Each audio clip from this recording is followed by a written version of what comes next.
Hello मेरे दोस्तों, कैसे हैं आप सब। Very very good morning, good afternoon, good evening. आज हम लॉ के एमसीक्यू सीरीज को आगे बढ़ा रहे हैं। प्रीवियस लेक्चर तक मैंने आपको 110 तक करा दिए थे। आज हम फर्दर 50 क्वेश्चन का एक टारगेट रखते हैं, 50 से 60 क्वेश्चन का टारगेट रखते हैं। तो 111 से 160 तक जाने की कोशिश करते हैं। ठीक है, काफ़ी बड़े ज़्यादातर क्वेश्चन इंस्टीट्यूट ने डाल दिए, इसके अंदर और क्वेश्चन एक्स्ट्रा डाले हुए वो भी कवर कराने हैं। चलिए आइए स्टार्ट करते हैं 111 से। कहता bill of exchange payable to bearer on demand is, क्या बोल रहा है। अब बिल ऑफ एक्सचेंज, ये देखो क्वेश्चन लिखा है 111वें क्वेश्चन में। ये क्वेश्चन पूछ रहा है कि bill of exchange payable to bearer on demand की क्या लीगल स्टेटस होती है। फाइनल आंसर है इनवैलिड होता है, इनवैलिड। बुक का आंसर डी दिया हुआ है, बट लीगली सही आंसर सी होता है। नीचे वेरिफिकेशन चेक करिए। लो जी, वेरिफिकेशन भी चेक करवा दी। देखो होता क्या है कि बुक के आंसर में क्या दिया हुआ है, डी दिया हुआ है। मैंने जवाब बुक का आंसर मुझे गलत लगा, मैंने बता दिया। बुक का आंसर दे रखा है नन ऑफ दी एबव, जबकि इनवैलिड होता है, इनवैलिड।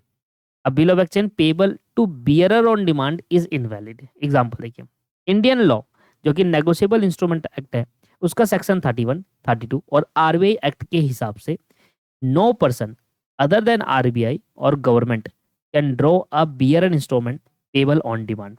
कोई भी person other than RBI or government, government और आरबीआई को छोड़ के कोई भी पर्सन कोई भी ऐसा bearer instrument payable on demand draw कर ही नहीं सकता।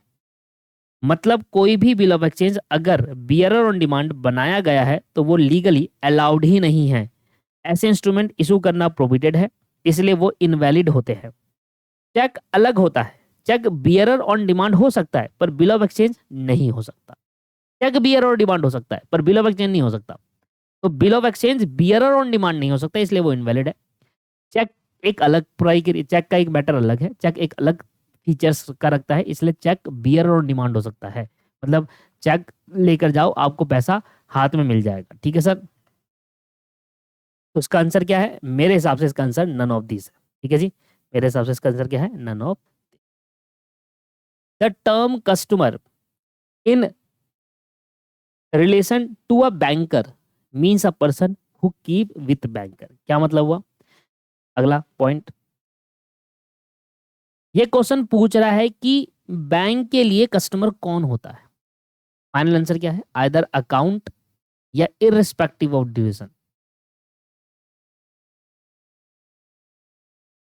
The term customer in relation to a banker means a person who keep with the banker current account for 6 month, deposit account for 6 month, both account for 6 month, either an account irrespective of the duration. Yes, देखिए bank के लिए अगर हम बात करें तो bank के लिए एक कस्टमर क्या होता है।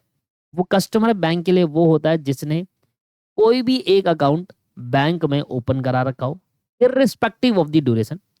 क्या उसने 6 महीने के लिए करा रखा है, 1 महीने के लिए, 5 दिन के लिए, किसी भी दिन के लिए करा रखा है, चाहे फिक्स डिपॉजिट करा रखा है 10 दिन के लिए, तो वो भी बैंक के लिए कस्टमर माना जाएगा। ये नहीं है कि आपको कम से कम इतने ड्यूरेशन पे ही कराना चाहिए। बैंकिंग लॉ में कस्टमर वो होता है जिसके बैंक के साथ अकाउंट रिलेशनशिप हो। ड्यूरेशन की कोई कंडीशन नहीं होती कि एक दिन का अकाउंट भी कस्टमर बनाता है, चाहे करंट अकाउंट हो, सेविंग हो, डिपॉजिट हो, ड्यूरेशन इररिलेवेंट है इस केस के अंदर। कंसिस्टेंट डीलिंग का कॉन्सेप्ट ओल्ड लॉ में था, अब एप्लीकेबल नहीं है। बैंकिंग सर्विस अकाउंट ओपनिंग ही से ही लीगल बिगिन होती है, हो जाती है। इसलिए करेक्ट आंसर है ड्यूरेशन इंडिपेंडेंट वाला है, जहां पर आइदर अकाउंट, सिर्फ कोई भी एक अकाउंट हो जाए, सेविंग, करंट, एफडी, पीएफ, कोई भी एक अकाउंट अगर बैंक में हमने खुलवा रखा है किसी भी तरीके के ड्यूरेशन का, तो वो हमारे लिए, बैंक के लिए, हम उसके कस्टमर माने जाएंगे। तो इसका आंसर क्या होगा, इसका answer either account is respective of the duration. The payment of negotiable instrument become due, the payment of negotiable instrument become due. तो कह रहा है, ये क्वेश्चन पूछ रहा है कि मैच्योरिटी के कॉन्सेप्ट के बारे में, बेसिकली कंसेप्ट मैच्योरिटी के कॉन्सेप्ट के बारे में बोल रहा है कि नेगोशिएबल इंस्ट्रूमेंट ड्यू कब होता है। ड्यू तब होता है जब उसमें 3 डे का मैच्योरिटी ऐड ऑन किया जाता है। 3 day of the maturity, 3rd day of the maturity, मतलब जिस दिन वो ड्यू होगा उससे 3 दिन की ग्रेस दी जाएगी, जो तीसरा दिन होगा वो आपका मैच्योरिटी का होगा। नेगोशिएबल इंस्ट्रूमेंट एक्ट के अनुसार bill of promissory note other than payable on demand होते हैं, उसमें 3 डे का ग्रेस मिलता है, तो मैच्योरिटी डेज प्लस 3 दिन मिल जाती है ड्यू डे। तो ड्यू डेट में मैच्योरिटी डेट और 3 दिन जोड़ देंगे तो ड्यू डेट बन जाएगी। ठीक है, तो फाइनल आंसर क्या है? On third day of the maturity. Maturity क्या? तीसरा दिन जो होता है, मैच्योरिटी प्लस 3 दिन और जोड़ दो, जो तीसरा दिन होगा वो आपका बन जाएगा सर आपके पास ड्यू डेट। ड्यू डेट का मतलब क्या होता है? Maturity date plus day of grace. In case the rate of interest is not specified in the instrument, the interest payable is calculated as per annum rate. क्या question क्या पूछ रहा है? क्वेश्चन पूछ रहा है ये क्वेश्चन पूछ रहा है कि अगर नेगोशिएबल इंस्ट्रूमेंट में इंटरेस्ट रेट मेंशन ना हो तो कौन सा रेट अप्लाई होगा? एक जनरल रेट होता है 18%। नेगोशिएबल इंस्ट्रूमेंट एक्ट के सेक्शन 80 के हिसाब से अगर नेगोशिएबल इंस्ट्रूमेंट का इंटरेस्ट रेट लिखा है नहीं है तो default rate interest rate 18% per annum होता है। याद रहेगी बात। सर वो 6% कहाँ होता था? वो पार्टनरशिप में होता था। 6% यहाँ नहीं होता, 6% पार्टनरशिप में होता है। यहाँ पर क्या होता है? 18% होता है। अगर नेगोशिएबल इंस्ट्रूमेंट के अंदर कोई इंटरेस्ट रेट नहीं दे रखा तो डिफॉल्ट इंटरेस्ट रेट क्या माना जाएगा? As per the negotiable instrument act section 80 के तहत, that is 18%। An act of a firm means, an act of a firm क्या मतलब क्या होता है? ये क्वेश्चन पूछ रहा है कि एक्ट ऑफ फर्म का मतलब क्या होता है। फाइनल आंसर है any partner or agent of firm which give rise a right enforceability by or against the firm. ये कोई भी पार्टनर या एजेंट फर्म के, वो firm act of a firm कहेगा। भाई अगर हम कह रहे हैं कोई पार्टनर ने कोई काम किया, वो फर्म ने काम किया बोलेंगे। एक्ट ऑफ अ फर्म का मतलब क्या? फर्म ने काम किया। तो अगर फर्म के किसी पार्टनर ने काम किया हम कहेंगे फर्म ने काम किया। फर्म के किसी एजेंट ने काम किया हमने कहा फर्म ने काम किया। अगर पार्टनर को हम इनफोर्सेबल कर रहे हैं इसका मतलब फर्म को इनफोर्सेबल हो रहा है। अगर पार्टनर किसी को इनफोर्सेबल कर रहा है इसका मतलब फर्म को इनफोर्सेबल हो रहा है। ये क्वेश्चन ये भी आंसर गलत दे रखा है मॉड्यूल के अंदर। बुक का आंसर डी दिया है बट लॉ के हिसाब से एक करेक्ट होता है। नीचे प्रूफ भी दे रखा है, detail explanation. Indian partnership act के under act of a firm का मीनिंग ये होता है कि firm is equal to partner का कलेक्टिव बॉडी। इसलिए कोई भी पार्टनर या फर्म या कोई अथॉराइज एजेंट अगर कोई एक्ट करता है बिजनेस के कोर्स में तो वो पूरी फर्म के नाम पर एक्ट माना जाता है। एक्ट ऑफ द फर्म सिर्फ एक्ट का कहा जाता है, एक्ट ऑफ फर्म सिर्फ उस एक्ट को कहा जाता है जिससे फर्म के फेवर में एक राइट क्रिएट होता है या फर्म पे एक लायबिलिटी क्रिएट होती है। इसलिए ऑल पार्टनर टुगेदर जो है ऑप्शन बी एंड सी, जैसे all partner together compulsory requirement नहीं होती। एक पार्टनर का एक्ट भी फर्म का एक्ट माना जाता है। ठीक है जी। तो ऑप्शन नंबर जो बी एंड सी है उसमें कह रहा है ऑल पार्टनर रिक्वायर्ड होना चाहिए। ऑल पार्टनर जब करेंगे तभी एक्ट ऑफ द फर्म माना जाएगा, कंपल्सरी रिक्वायरमेंट नहीं। अगर एक पार्टनर ने भी फर्म के लिए कुछ काम कर दिया तो पार्टनर ने काम किया मीन्स एक पार्टनर भी काम किया मतलब फर्म ने काम कर दिया। ठीक है जी। तो मेरे हिसाब से जो इसका राइट आंसर है ये है, ये है जी right. Any act all the partner, एक पार्टनर भी हो जाए। Any omission by all the partner, एक पार्टनर भी हो जाए। तो ये आपका राइट आंसर है मेरे हिसाब से। ठीक है जी। Partnership is the relation between person who has agreed to share the profit of the business carried on by all or any of them acting for all. Does it means that loss are not share? नहीं नहीं भाई, अगर profit sharing की बात हो रही है तो लॉस भी शेयरिंग होगा। ये क्वेश्चन पूछ रहा है कि लॉस शेयर करने का रूल क्या होता है। लॉस शेयर करने का रूल क्या होता है? अ माइनर, ये देखो, a minor may be admitted in a partnership only for profit but it can not share the loss. बिल्कुल सही जवाब है, सही है। एक जब माइनर एडमिट होता है पार्टनरशिप फर्म के अंदर वो सिर्फ प्रॉफिट के लिए एडमिट होता है, लॉस के लिए नहीं होता। It also depend on the partnership agreement, a person may share the profit but not share the loss. अगर पार्टनरशिप एग्रीमेंट कह रहा है कि ये पर्टिकुलर पर्सन लाया ही प्रॉफिट के लिए गया है, लॉस के लिए नहीं लाया, तो भी वो एग्रीव है। Share of profit also include losses, सीधी सी बात है। और ये भी होता है कि जहां पर हर पार्टनर प्रॉफिट शेयर कर रहा है तो हर पार्टनर लॉस भी शेयर करेगा। तो मेरे हिसाब से तीनों स्टेटमेंट करेक्ट है और बुक में भी तीनों स्टेटमेंट यही दे रखा है, ऑल ऑफ द अबव। क्या कहता है? When no provision is made by the contract between the partner for a duration for their partnership, भाई वो पार्टनरशिप की ड्यूरेशन कितने दिनों तक चलेगी इसका कोई कॉन्ट्रैक्ट बना ही नहीं है। For determination of their partner the partnership is called partnership at will. Partnership at will के अंदर ही हम ये देखते हैं कि भैया जब मर्जी चाहे आ जाओ, जब मर्जी चाहे चले जाओ। तेरा पार्टनरशिप एट विल तब माना जाता है जब ड्यूरेशन या टर्मिनेशन टर्म स्पेसिफाइड ना हो, पर्टिकुलर पीरियड तक नहीं है। पार्टनरशिप एट विल है। पार्टनरशिप किसी भी टाइम म्यूचुअल नोटिस देकर डिसॉल्व की जा सकती है या इस पार्टनरशिप का कोई फिक्स्ड एक्सपायरी नहीं होता। ये सबसे फ्लेक्सिबल टाइप की पार्टनरशिप है, मर्जी से आना है मर्जी से जाना है, बट नोटिस सर्व करना होता है। What formation shall be given to the registrar of firm by register a partnership? भाई अगर मुझे पार्टनरशिप को रजिस्टर करना है तो क्या क्या इंफॉर्मेशन देनी पड़ती है? न्यू ओपनिंग और क्लोजिंग ऑफ एग्जिस्टिंग ब्रांच, क्या आपने कोई ब्रांच नई खोली है वो बताओ। अगर कोई आपकी एग्जिस्टिंग ब्रांच उसको क्लोज कर रहे हो तो वो भी बताना है। Change in the name and address of the partnership, change in the constitution of the firm, क्या पार्टनर के एड्रेस और नेम में कोई चेंज आया है, ये इंफॉर्मेशन देनी पड़ती है। साथ ही में अगर कोई पार्टनरशिप के संविधान पर मतलब पार्टनरशिप डीड में कोई चेंज आया तो वो भी बताओ। What there is any change in the name of the firm or location in the principal business of the business, तो मतलब अगर कोई आपका प्रिंसिपल बिजनेस जो है उसमें कोई उसके प्लेस में कोई लोकेशन में चेंज आया है, नाम में बिजनेस के चेंज आए तो ये भी बताना। तो ऑल ऑफ द तीनों इन्फॉर्मेशन आपको बतानी पड़ेगी रजिस्टर कराते वक्त पार्टनरशिप फर्म का। Who can inspect the registered and filed document at the office of registrar? Any government servant, the partner of the firm, the partner of the other firm. भैया देखो सीधी सी बात है, अगर हम बात करें कि भैया रजिस्ट्रार आरओसी के अंदर जब आप पार्टनरशिप फर्म को रजिस्टर कराते हैं तो वो जो रजिस्टर्ड डॉक्यूमेंट है वो कोई भी पर्सन देख सकता है, एनी पर्सन कोई भी पर्सन वो देख सकता है। इसके सबका लिखा हुआ है मैंने logic.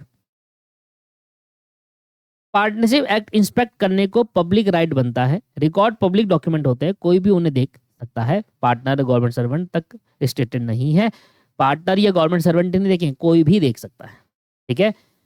What are the right of the partner after dissolution, dissolution के बाद पार्टनर्स के क्या राइट होते हैं? To have the surplus distribute among the partner on their respective according to right, बिल्कुल भैया सरप्लस को पार्टनर्स में डिस्ट्रीब्यूट करना है according to the PSR. To have a business wound up after dissolution, अब बिजनेस को वाउंड अप भी करो, डिसॉल्व कर दिया बंद हो गई, अब उसको प्रॉपर तरीके से रजिस्टर के थ्रू बंद भी करो। To have the property of the firm applying the payment of डेब्ट and liability of the firm, all of the will be the right answer. मैं इसका समझा देता हूं आपको, नीचे देख रखा मैंने। फर्म की प्रॉपर्टी डेब्ट और लायबिलिटी को पे करने में यूज होती है। वाइंडिंग अप के बाद सरप्लस पार्टनर में डिस्ट्रीब्यूट हो जाता है, करेक्ट। पार्टनर बिजनेस को क्लोज करने का राइट रखते हैं। वाइंडिंग अप के प्रोसेस फेयर सेटलमेंट इंश्योर करता है। पार्टनर का सेटलमेंट उनके फाइनल कैपिटल बैलेंस के हिसाब से होता है, इसलिए तीनों ही राइट वैलिड है, तीनों ही पोर्शन वैलिड है कि भैया आपके पास पहले फर्म की प्रॉपर्टी को बेचा जाएगा, उससे लायबिलिटी चुकाई जाएगी, जो पैसा बच जाएगा उसको पार्टनर में डिस्ट्रीब्यूट करा जाएगा। ठीक है ना, ये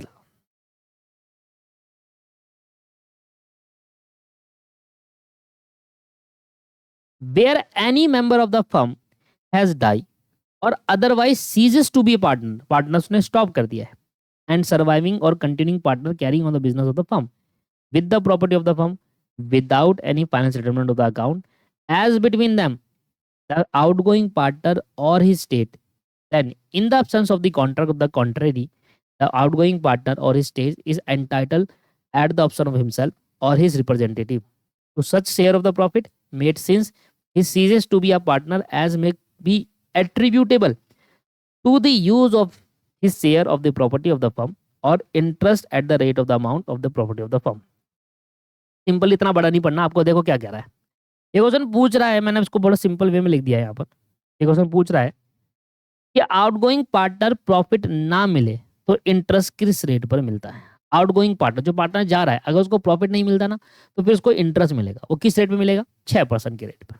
पार्टनरशिप एक्ट के सेक्शन 37 में क्लियरली रेट मेंशन है कि 6% पर एनम अगर कोई आउटगोइंग पार्टनर सेटलमेंट के बिना बिजनेस चला रहा है तो उसे दो चॉइस मिलती है, या तो प्रॉफिट शेयर ले ले या 6% का इंटरेस्ट कैपिटल पर शेयर ले ले। ठीक है जी, समझ में आ गया? 6% will be the right answer. इतनी सारी कहानी पढ़ने के अलावा सिंपल फॉर्म में समझा दिया मैंने आपको। अगला कहता है the dissolution of the partnership mean, partnership का डिसोल्यूशन होने का मतलब क्या है? पार्टनरशिप डिसोल्व कैसे होगी? जब पार्टनर्स के रिलेशन में चेंज आ जाए। तो अगर पार्टनर के रिलेशन में चेंज आता है तो dissolution, it mean the change in the relationship of a partner, this will the right answer. In what circumstances a partner may retire कब हो सकता है partner? In according with the expense agreement, अगर partner के agreement में expressly mention हो कि अब रिटायर होगा। Where the partnership it at will, अगर पार्टनरशिप एट विल है तो नोटिस देकर रिटायर हो सकता है। अगर सारे पार्टनर एग्री है तब भी रिटायर हो सकता है। तो all of the above will be the right answer. What would be the position, what would be the position, यार मुझे ऐसे क्यों लग रहा है ब्लर हो रहा है। अब ठीक है, पहले ज्यादा ब्लर था आई थिंक, है ना? दिख रहा था नहीं दिख रहा था? What would be the position when a minor elect not to become a partner? It he shall be entitled to sue the partner for his share for a property or a profit. अगर minor को, what would be the position where a minor elect not to become a partner?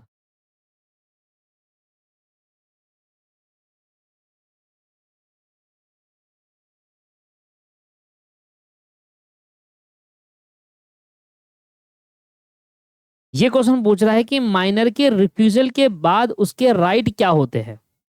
Minor elect ना करने पर वो अपनी share और property के लिए इश्यू कर सकता है। उसके राइट, अच्छा वही मैं समझू पूछ क्या रहा है।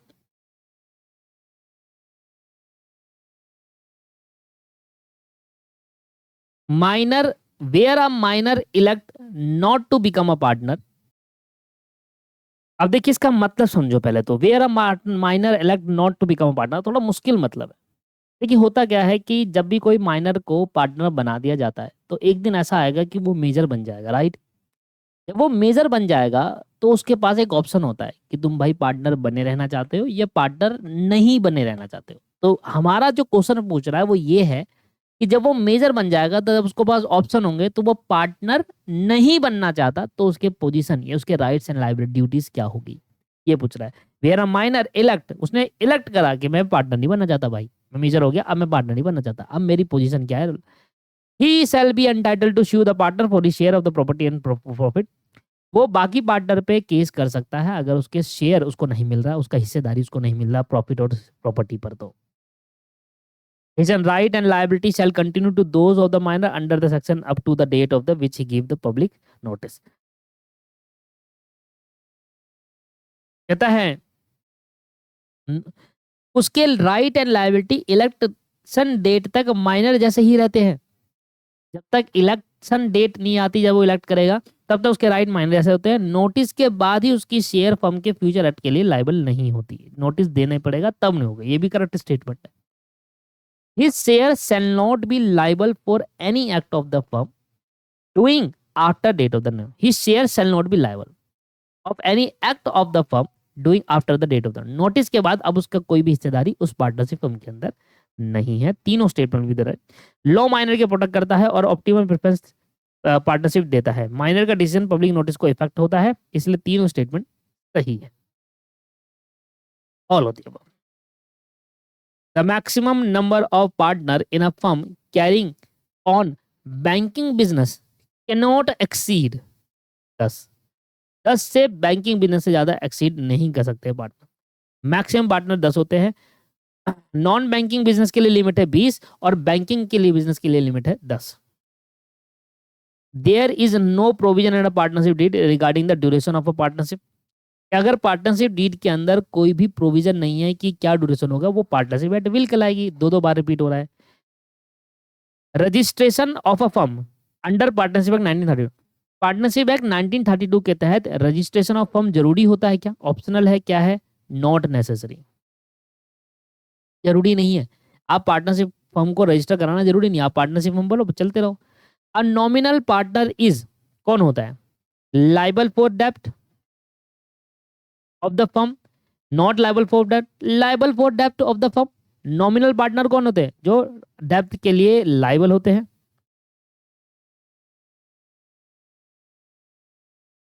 ये क्वेश्चन पूछ रहा है कि नाम के पार्टनर, नॉमिनल नाम के पार्टनर एक्चुअल लाइबिलिटी क्या होती है। नॉमिनल पूरा नहीं लिखा, नॉमिनल नाम। लाइबल फॉर अ डेप्ट of the firm. Nominal partner profit sharing नहीं लेता है, अपने नाम से यूज होने देता है। उसे उसकी पब्लिक अपीयरेंस फर्म को क्रेडिट वर्थनेस देती है, इसलिए वो थर्ड पार्टी के लिए लाइबल होता है। जैसे डॉक्ट्राइन ऑफ होल्डिंग आउट, वो एक्चुअल पार्टनर नहीं है पर लाइबिलिटी उठाता है। लाइबिलिटी अनलिमिटेड होती है जैसे अदर पार्टनर की, इसलिए नॉमिनल पार्टनर फर्म के डेप्ट के लिए लाइबल होता है। तो नॉमिनल पार्टनर बेसिकली क्या है, प्रॉफिट शेयरिंग में हिस्सा नहीं लेता, बस उसका नाम यूज किया जाता है और नाम से उससे basically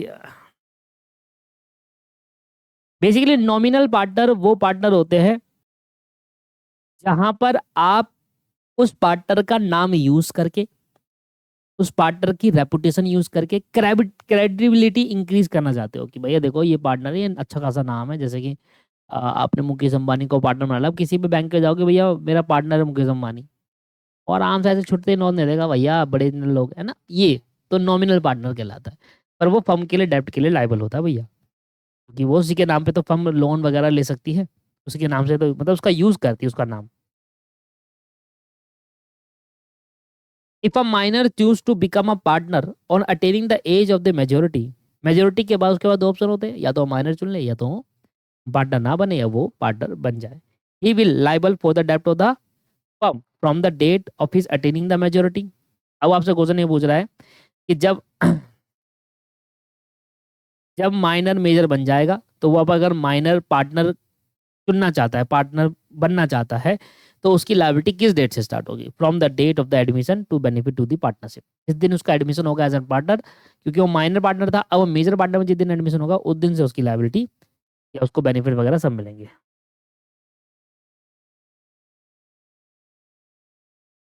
public notice is not given on the date of the partner but the firm continue the business for the act of the firm done after is death.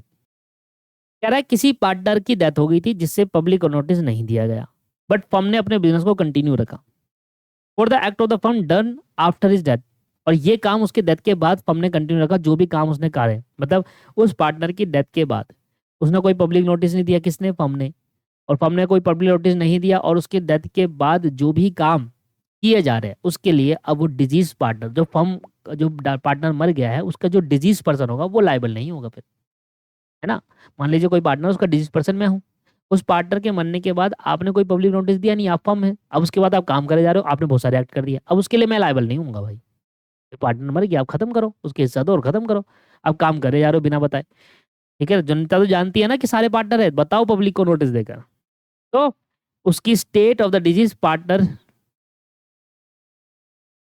क्या उसकी स्टेट, स्टेट मतलब जो भी उसका डिजीज पार्टनर का जो properties वगैरह है, होल्डिंग्स वगैरह है, क्या वो लायबल होगी? नहीं, नहीं लायबल होगी भाई, नहीं होगी। वो क्यों देगा? The position of minor partner is deal with in the Indian partner. Minor partner की पोजीशन, जो माइनर पार्टनर से रिलेटेड जो भी पोजीशन डील्स वगैरह है, वह कहाँ लिखा है? सेक्शन 30 में। when partner when a where a partner is entitled to interest on capital subscribed by him, the interest will be payable out of profit। भाई अगर पार्टनर ने अपने पार्टनरशिप में कैपिटल लगा रखी है, उस पर जो ब्याज दिया जाएगा वो प्रॉफिट के हिस्से से दिया जाएगा, ये तो सिंपल है। The change in the nature of business, अगर आप अपने बिजनेस के नेचर में कोई चेंजेस कर रहे हैं, ठीक है, तो the majority of the partner agree, बिल्कुल सारे पार्टनर एग्री होने चाहिए, सीनियर पार्टनर भी एग्री होने चाहिए, ऑल पार्टनर भी एग्री होने चाहिए, वर्किंग पार्टनर भी एग्री होने चाहिए। ठीक है, बकवास है। द मेजोरिटी नहीं, मेजोरिटी नहीं, सीनियर पार्टनर एग्री होना चाहिए, ऑल पार्टनर एग्री होने चाहिए भाई, ऑल पार्टनर आना चाहिए, क्योंकि ऑल ऑफ द अबव नहीं था। कह रहा मेजोरिटी होना चाहिए अगर कोई पार्टनरशिप बिजनेस के अंदर चेंजेस आ रहे हैं, नहीं अगर 4 जने हैं तो 3 नहीं, चारों पार्टनर एग्री होने चाहिए, तब वो चेंज आएगा, ऑल पार्टनर विल एग्री। अगर एग्रीमेंट एब्सेंस है तो interest on advance by the partner, अगर पार्टनर ने कोई एडवांस दे रखा है, एक तरीके का लोन दे दिया बिजनेस को, तो उस पर कितना ब्याज दिया जाएगा? 6% का। ये हमने पार्टनरशिप अकाउंटिंग में भी पढ़ा है। An act of the firm means, ये अब ये भी आया था ऊपर क्वेश्चन।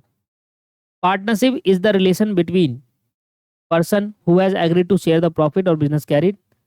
अबे यार ये क्वेश्चन फिर से पूछ लिया इन्होंने, रिपीट कर दिया भाई क्वेश्चन, रिपीट कर दिए। ये वाला क्वेश्चन, ये वाला क्वेश्चन, ये वाला क्वेश्चन रिपीट हुआ है, ये भी क्वेश्चन रिपीट हो गया जिसमें 18% था, ठीक है।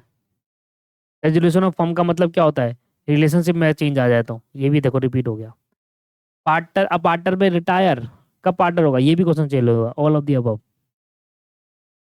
रिपीट करा है सर क्वेश्चन को, ऐसे रिपीट रिपीट कर करके तो बढ़ा दिए इन्होंने। व्हाट वुड द पोजीशन, ये देखो फिर से क्या पोजीशन होगी अगर माइनर इलेक्ट करता है कि मैं पार्टनर नहीं बनना चाहता।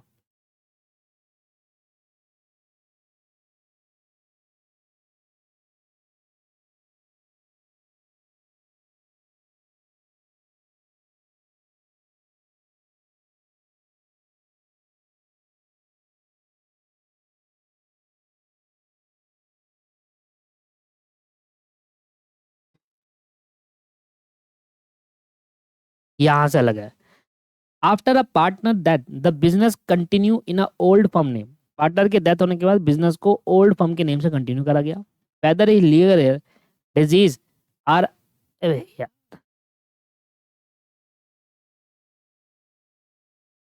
Disease partner liable for an act of the firm. ये जो डिजीज जो पार्टनर मर गया है उसके लीगल हेयर लाइबल होंगे उस काम के, क्योंकि पुरानी फर्म के नाम यूज करा गया पार्टनर के मरने के बाद भी। The continue use of name of disease partner name as there part therefore shall not be itself make a legal representative of state liable. अगर पार्टनर के मन जाने के बाद पुरानी फर्म का ही नाम यूज किया जा रहा है तो ऐसे में जो पुराना पार्टनर का जो मर गया है पार्टनर उसका जो लीगल हेयर है वो किसी भी चीज के लिए लाइबल नहीं है। इसका आंसर ये रहा।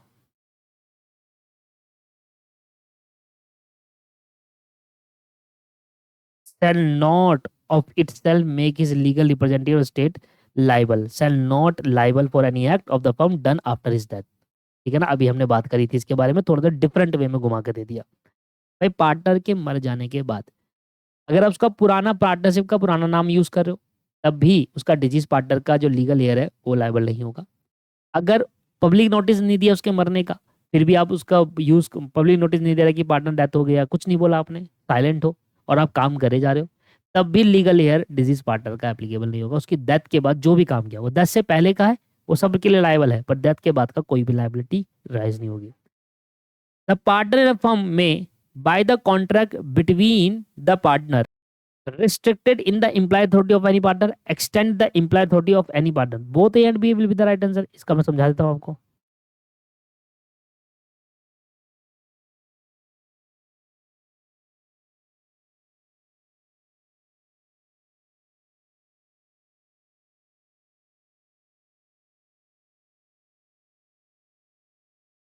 ये क्वेश्चन पूछ रहा है कि पार्टनर की इम्प्लाइड अथॉरिटी को रिस्ट्रिक्ट एक्सटेंड किस तरीके से की जा सकती है। इम्प्लाइड अथॉरिटी को एक्सटेंड या रिस्ट्रिक्ट किस तरीके से की जा सकती है। पार्टनर अपने ब्रीच कॉन्ट्रैक्ट से अथॉरिटी को मॉडिफाई कर सकते हैं। इम्प्लाय अथॉरिटी को रिस्ट्रिक्ट करना पॉसिबल है। इम्प्लाय अथॉरिटी को एक्सटेंड भी किया जा सकता है।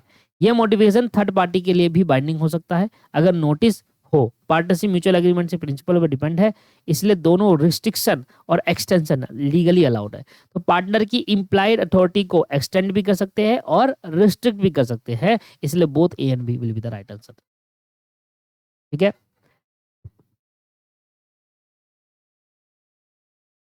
Where are notice given to a partner who habitually act in the business of the firm of any matter relating to the affair of the firm will be deemed as a notice to the firm। क्या कह रहा है देखो, ये question पूछ रहा है कि एक एक्टिव पार्टनर को दिया नोटिस फर्म को दिया, खाली दिया मैंने, एक एक्टिव पार्टनर को एक एक्टिव पार्टनर को फर्म को एक एक्टिव पार्टनर फर्म को नोटिस, अच्छा अच्छा अच्छा सही लिखा है, मैंने गलत पढ़ा। ये क्वेश्चन पूछ रहा है कि अगर आपने एक एक्टिव पार्टनर को नोटिस दिया मतलब फर्म को नोटिस दिया, yes it operate as a notice of firm except in case of fraud. भाई मान लीजिए कोई भी काम हुआ गलत हो गया, फ्रॉड नहीं था, वो कोई काम गलत कर दिया पार्टनर ने, अब गवर्नमेंट की तरफ से नोटिस आ गया, ठीक है जी, फ्रॉड नहीं था, मैं फिर कह रहा हूँ। तो नोटिस किसको आया, फर्म को आया, मीन्स पार्टनर को आया, पार्टनर को आया नोटिस मीन्स फर्म को आया। इसका मतलब ये है कि yes it operate as a notice of the firm. Partner जो होते हैं नोटिस ऑफ द फर्म की तरह भी ऑपरेट कर सकते हैं उसको।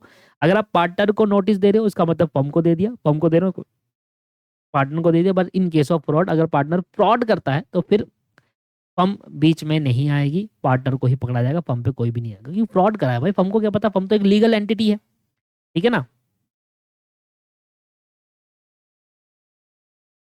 जैसे is operate as a notice of the firm except in case of fraud. ठीक है। What would be the position where a minor elect, नहीं यार फिर पूछ लिया ये question. Where a partner has paid premium on entering into a partnership for a fixed term and the part firm is dissolved before the expiration of that term, otherwise than by the death of a partner, whether and any repayment of the premium is permissible। Question कह रहा है कि अगर वो partner partnership firm के अंदर enter हुआ, कुछ प्रीमियम लेकर आया, ठीक है, और एक फिक्स टर्म के लिए एक्सपायर हो कि आज से 5 साल पहले, 5 साल तक, और फर्म जो होगी वो डिजोल्व हो गई 5 साल उसके एक्सपायरी टर्म्स के एक्सपायर होने से पहले ही फर्म डिजोल्व हो गई, otherwise then by the death of a partner, या फर्म डिजोल्व हो गई, या पार्टनर की डेथ ही हो गई, तो whether the repayment of premium is possible, दो उसने प्रीमियम लेकर आया तो उसको रीपेमेंट किया जाएगा। क्वेश्चन क्या कह रहा है, he will not be entitle for repayment of premium if dissolution is mainly due to his own misconduct. अगर वो अपनी गलती से डिजोल्यूशन हुआ है तो फिर प्रीमियम वापस नहीं करा जाएगा। He is not entitle for repayment of the premium of dissolution in pursuance of agreement containing no provision of the return of the premium. अगर एग्रीमेंट में लिखा है कि प्रीमियम जो लेकर आया वो वापस होगा ही नहीं, तो फिर तो नहीं होगा। He shall be entitled to a repayment of premium of such a part thereof, as may be reasonable regard between being had to the term upon the here which he become a partner and to length time duration which he was a partner। क्या कह रहे थे देखो,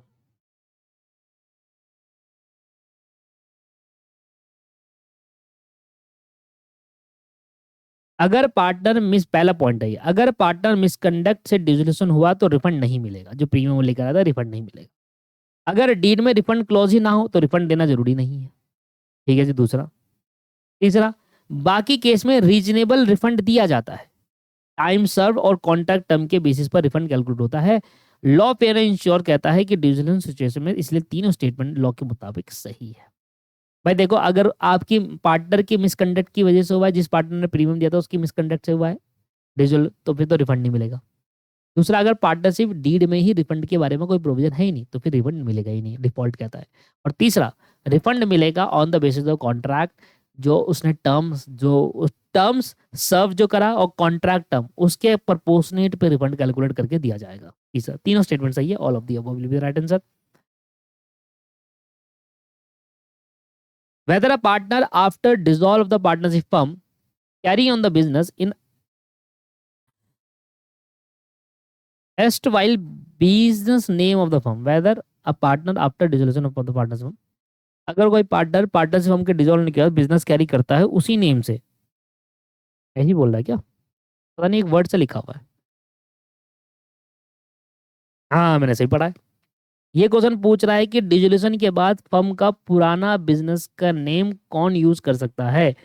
both the point of view mention A and C are the correct. देख लेते हैं A and सी।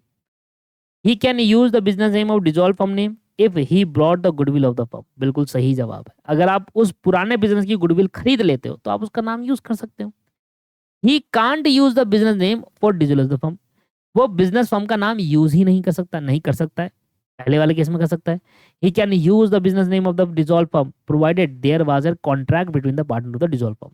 अगर उनके उनके बीच में कॉन्ट्रैक्ट बन गया, पार्टनर्स के बीच में, जो डिजॉल्व हुए पार्टनर के बीच में कॉन्ट्रैक्ट बन जाता है कि भैया एक काम कर लेते हैं, मैं ये यूज कर लेता हूँ, ये पैसे वैसे रख लो, जो भी है जिसके हिसाब से कॉन्ट्रैक्ट बनता है, तब आप कर सकते हो। मतलब कोई दूसरा, मैं और आप मिलकर पार्टनर है, डिजोल्व हो गए, आपने कहा सर आप ये नाम यूज कर लो, मैंने कहा ठीक है भाई, ओके डन है, मैं आपने आपने कहा भाई मैं करूंगा, मैंने कहा कोई बात नहीं कर लो आप। तो ए और सी, मतलब अगर पार्टनर को कोई दिक्कत नहीं फिर क्या दिक्कत है। The state government may appoint registrar of firm for this purpose of an act, every register shall be deem to B.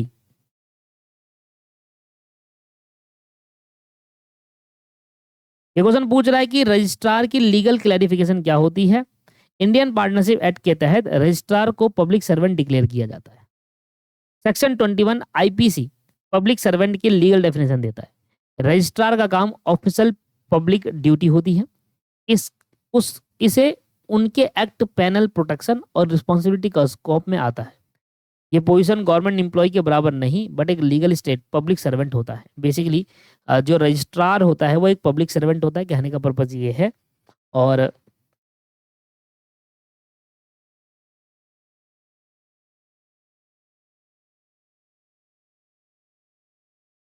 तो ये कह रहा है कि रजिस्ट्रार का जो मीनिंग है कि भाई रजिस्ट्रार कौन होगा वो कहाँ पर लिखा है भाई।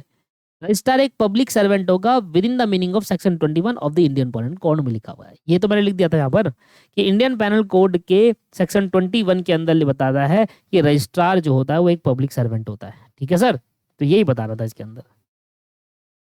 Non registration of firm will not effect, अगर आपने अपनी फर्म को रजिस्टर नहीं करा तो वो इफेक्ट नहीं करेगी। क्या इफेक्ट नहीं करेगी? अब देखो इसमें ना बुक का आंसर गलत दे रखा है। ये क्वेश्चन पूछ रहा है नॉन रजिस्ट्रेशन मतलब फर्म का रजिस्टर ना होने पे इफेक्ट किन राइट पर नहीं पड़ता है। Final answer A and B both are correct.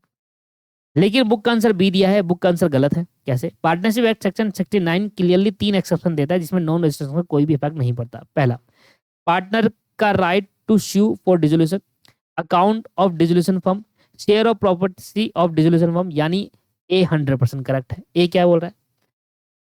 ए बोल रहा है the right of the partner to sue the dissolution of the firm, क्या फर्म को डिसोल्व कर सकता, स्यू कर सकता है? यस। किसके लिए? अकाउंट फॉर डिसोल्यूशन फर्म, वो अकाउंट्स भी मांग सकता है, वो अपने प्रॉपर्टी में हिस्सा भी मांग सकता है। ठीक है जी, तीनों ही इसके राइट है। Right to any suit or claim set off not exceeding 100 रुपए इन अ वैल्यू। क्या कहता है फिर?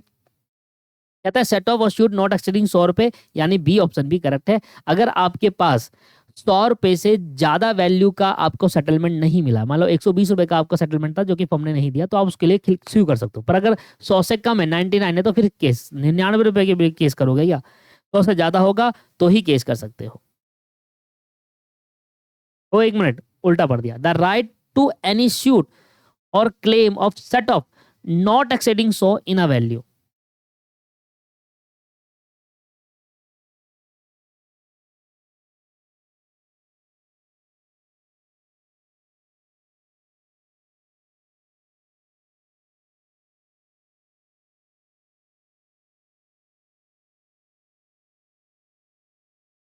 पढ़ दिया भाई, एक मिनट।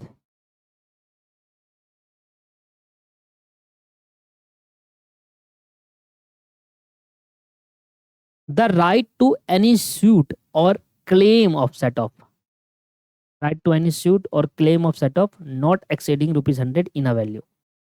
बेसिकली इसका मतलब ये है कि देखो, मैं जो समझने की कोशिश कर रहा हूँ वो ये है कि non registration of firm will not effect, कि अगर आपने अपने पार्टनरशिप को रजिस्टर नहीं करा है तो अगर कहीं पर भी आपको अगर सेट ऑफ करना है, कोई क्लेम लेना है 100 रुपए से कम वैल्यू का है, तो वो इफेक्ट नहीं करता नॉन रजिस्टर। मान लो अगर आपकी पार्टनरशिप रजिस्टर्ड नहीं है तो और आपको अमाउंट लेना है 100 रुपीज़, किसी से 100 रुपये लेने हैं, तो आप उस पर केस कर सकते हो, उससे सेटलमेंट कर सकते हो, उससे क्लेम कर सकते हो 100 रुपये का।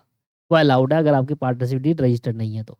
और अगर आपकी पार्टनरशिप डीड रजिस्टर्ड है तो 100 रुपये से ज़्यादा अमाउंट, जैसे 100, 200, 300, 400, 500, 100 से ज़्यादा होना चाहिए, उस पर भी केस कर सकते हो। तो मतलब कहने का पर्पज़ ये है कि नॉन रजिस्ट्रेशन का इफेक्ट उन क्लेम पे नहीं पड़ता अगर क्लेम 100 से कम हो तो। अगर आपकी पार्टनरशिप नॉन रजिस्ट्रेशन है और आपको किसी से 200 रुपये क्लेम करने हैं तो फिर आप केस इश्यू नहीं कर सकते। ये है, वो इम्पैक्ट डाल देगा। ठीक है, बहुत पुराना लॉ है ये तो। अब 100 रुपये की वैल्यू तो कुछ भी नहीं है। जिस टाइप पे पार्टनरशिप 1932 में बनाया गया तब से अमेंड ही नहीं हुआ। अमेंड इसलिए नहीं होता ना, जिस दिन इसको रजिस्ट्रेशन कंपलसरी करते हैं ना, वहां तब अमेंडमेंट आने लगे। अब पार्टनरशिप कोई रजिस्टर ही नहीं कराता, बहुत रेयर है। The right of the firm of the partner of the firm having no place in the business India. The right of a firm or partner of the firm, partner firm के rights और firm के partner, अगर business in India के अंदर कोई भी place है ही नहीं। मतलब ये है कि भाई इंडिया के अंदर बिजनेस की कोई प्लेस ही नहीं है, फर्म की ना ही पार्टनर की, तो उसके राइट का इफेक्ट, ऐसा कोई एक्सेप्शन वगैरह कुछ है ही नहीं। तो मतलब आपके पास या तो ये है या तो ये इसका आंसर है। पहला वाला दूसरा वाला दोनों आंसर सही है। इसमें मैंने क्या लिखा है? मैंने लिखा है कि इसमें ए और बी बहुत दोनों करेक्ट है, बट बुक के अंदर सिर्फ बी दे रखा है, ए को करेक्ट नहीं बनाया। ये भी सही है यार, ये वाला जो है ना ये भी सही है, पर उन्होंने सिर्फ बी को ही बुलाया। आप भी बी को कर लेना, कोई दिक्कत वाली बात नहीं, क्योंकि बी तो करेक्ट है ही। ए भी करेक्ट लग रहा है मुझे, इसलिए मैंने ए और बी दोनों लिख दिया है। बाकी ये करेक्ट नहीं है, ऐसा कोई एक्सेप्शन नहीं दे रखा। हाउ अ फर्म में बी डिसॉल्व, कैसे एक फर्म डिसॉल्व हो सकती है? ऑर्डर, कोर्ट के ऑर्डर से, बिल्कुल सही बात है। डिसॉल्व एंड सर्टेन कंटीजेंसी की, बिल्कुल सही है। अ फर्म में dissolve in according with the contract between the partner, बिल्कुल ऑल ऑफ द अबव, तीनों ही केस के अंदर डिसॉल्व हो सकता है। A partner of has become an unsound mind. The court may dissolve on a petition of any partner, not dissolve the firm. Order of the partner to continue, not of this. तो अगर कोई partner unsound mind हो जाता है तो court dissolve करेगी partner की petition में। पार्टनर कोई अगर पिटिशन डालेगा तो ही हम कोर्ट डिसॉल्व करेगी, भैया ये पार्टनर अनसाउंड माइंड हो गया, आपको ये जो फॉर्म है वो डिसॉल्व कर दो, ऐसा पिटिशन डालनी पड़ेगी पार्टनर को।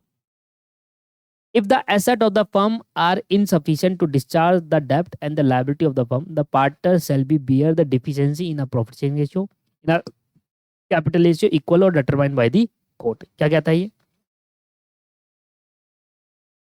ये क्वेश्चन पूछ रहा है कि अनसाउंड माइंडनेस की कंडीशन को डिसॉल्व, ये तो वाला है। ये क्वेश्चन पूछ रहा है कि फर्म की लायबिलिटी सेटल ना होने तो रिमेनिंग लॉस कैसे डिवाइड होगा, पार्टनर के प्रॉफिट शेयरिंग रेशियो में डिवाइड होगा। सिंपल सा पॉइंट था, इन प्रॉफिट शेयरिंग रेशियो। अगर एक पार्टनर मेजोरिटी अटेन कर लेता है, माइनर पार्टनर है decide to give a public notice within a prescribe period whether he will continue as a partner in the firm और will quit, what will the prescribe period. कितने time तक एक minor partner has to decide and give a public notice within a prescribe period. एक period के बाद वो public notice दे देगा कि मैंने मेजोरिटी अटेन कर ली है और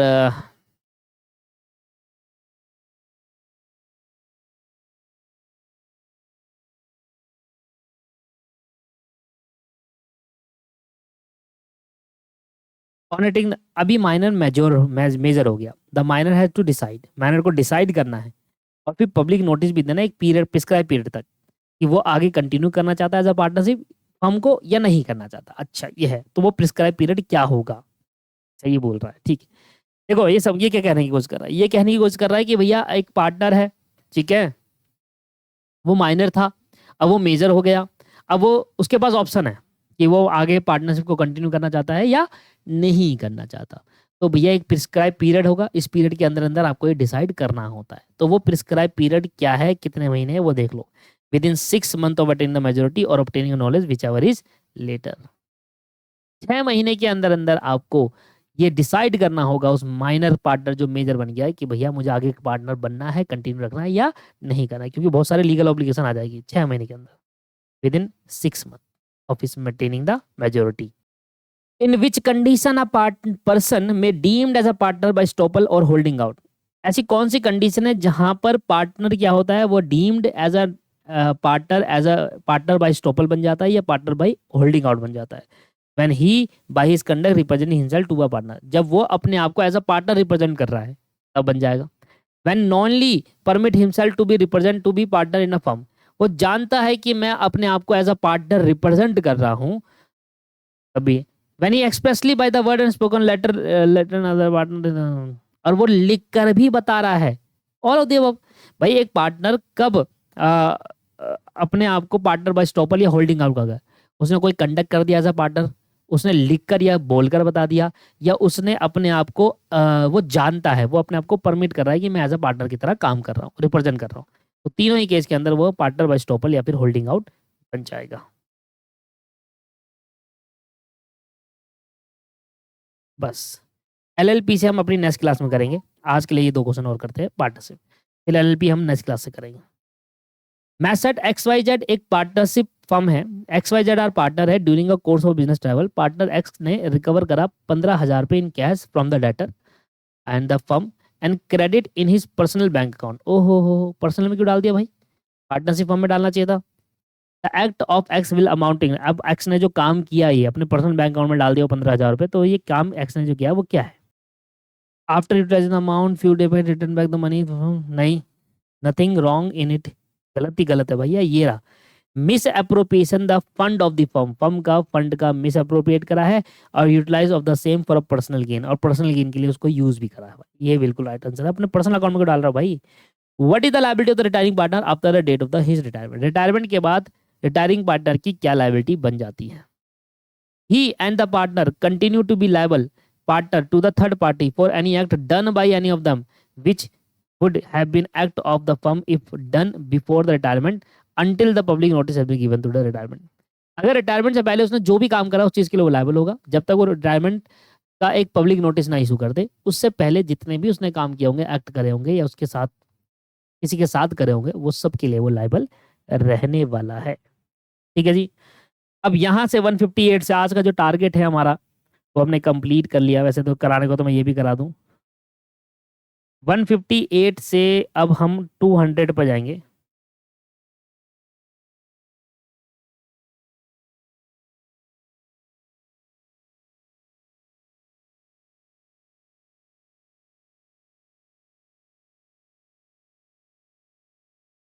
एलएलपी आ गया ना, बिल्कुल नया चैप्टर आ गया। ये सेल्स ऑफ गुड्स भी बीच में आ रखा है। ये एलएलपी ही चल रहा है यहाँ तक, 194 तक। नेक्स्ट क्लास में 158 से 194 तक करेंगे, एलएलपी तक है। फिर उसके बाद आगे आ जाता है इंडस्ट्रियल लॉ। तो एक एक करके करेंगे, तो आप एलएलपी की रिवीजन करके आ जाइएगा। ये सारा इंडस्ट्रियल लॉ चल रहा है। ठीक है, फिर इंडस्ट्रियल लॉ एक क्लास में कवर करेंगे। कहाँ तक है इंडस्ट्रियल लॉ?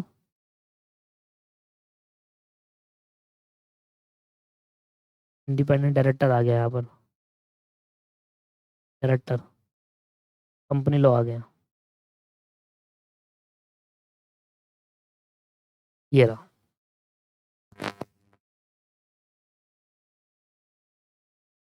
238 तक। तो 198 से फिर 238 है इंडस्ट्रियल लॉ। फिर 239 से है अपना कंपनी लॉ चलेगा। फिर बाद में एथिक्स आ जाएगा, खत्म हो जाएगा चैप्टर।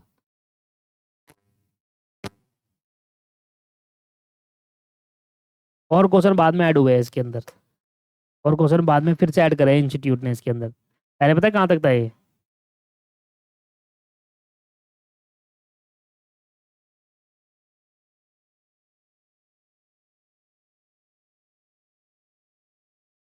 सिर्फ यहाँ तक था ये, एथिक्स तक।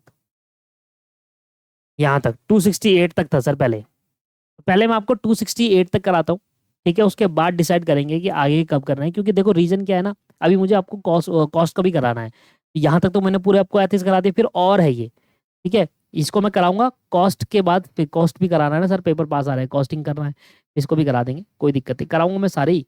बट मैं चाह रहा हूँ ना कि सारे सब्जेक्ट के हो जाए, कुछ छूटे ना। एक तो बहुत सारे सब्जेक्ट है, टाइम लगता है किसी कराने में। ठीक है, चलिए कोई बात नहीं, नेक्स्ट क्लास में मिलते हैं। 269 से ना और डाले गए हैं अभी कुछ क्वेश्चन, ये डालते जाएंगे, ऐड ऑन करते जाएंगे, मैं पढ़ाता इसी प्लेलिस्ट के अंदर जोड़ता जाऊंगा क्वेश्चनों को। ठीक है, चलिए आज के लिए इतना ही। Have a nice day, bye bye, take care, thank you.